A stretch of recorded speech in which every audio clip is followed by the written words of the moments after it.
Shalom Bapak Ibu semua yang dikasihi oleh Tuhan Yesus. Hari ini Senin 15 Juni 2026. Renungan kita berjudul Keharusan Mengampuni. Firman Tuhan kami ambil dari kitab Roma 12 ayatnya yang ke-17 dan 18. Demikian bunyi firman Tuhan. Janganlah membalas kejahatan dengan kejahatan. Lakukanlah apa yang baik bagi semua orang, sedapat-dapatnya. Kalau hal itu bergantung padamu, hiduplah dalam perdamaian dengan semua orang. Tanggal 2 Oktober 2006, sebuah tragedi mengejutkan terjadi di sebuah sekolah kecil komunitas Amish di Nickel Mines, Pennsylvania, Amerika Serikat.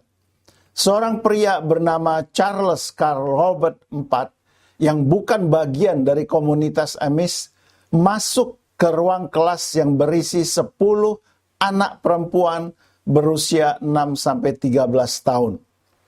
Ia membawa senjata api dan menyandera mereka. Roberts memendam amarah dan dendam kepada Tuhan karena putrinya meninggal beberapa tahun sebelumnya.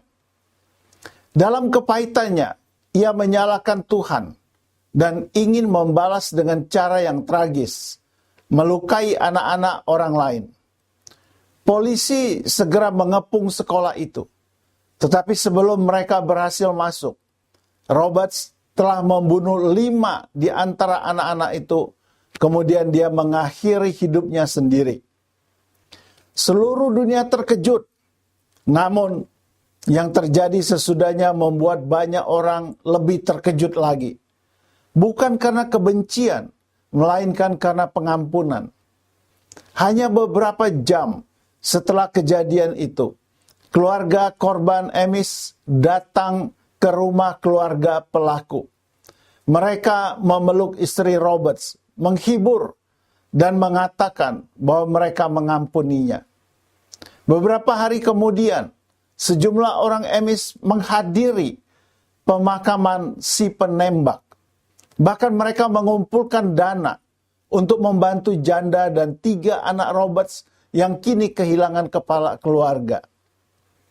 Ketika ditanya, mengapa mereka bisa melakukan hal seperti itu? Seorang tetua Amish berkata lembut, Yesus telah mengampuni kami. Kami tidak bisa berbuat lain selain mengampuni juga. Setelah peristiwa itu, banyak media meliput kisah ini. Banyak orang yang tadinya tak mengenal komunitas Amish kini melihat contoh nyata kasih Kristus dalam tindakan. Bahkan keluarga Robert sendiri berkata, kasih mereka menyembuhkan luka kami yang paling dalam.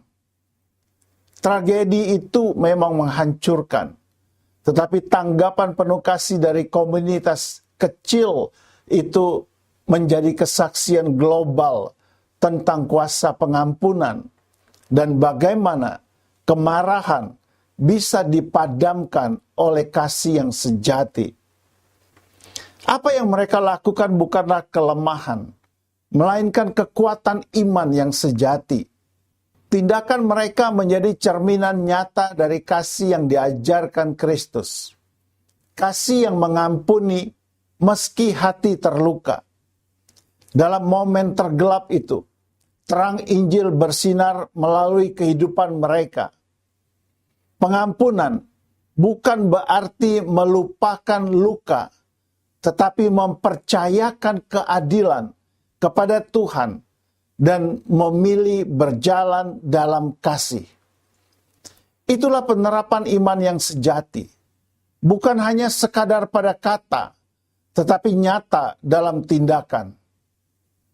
Apakah kita mau mengampuni seperti itu?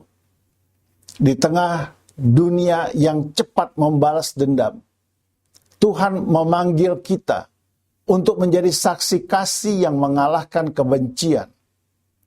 Seperti disampaikan oleh All About God Ministries dalam Listening to God, ketika kita menenangkan hati dan mendengarkan suara Tuhan, maka kita mampu menanggapi bukan dengan amarah, melainkan dengan kasih yang berasal dari Tuhan sendiri.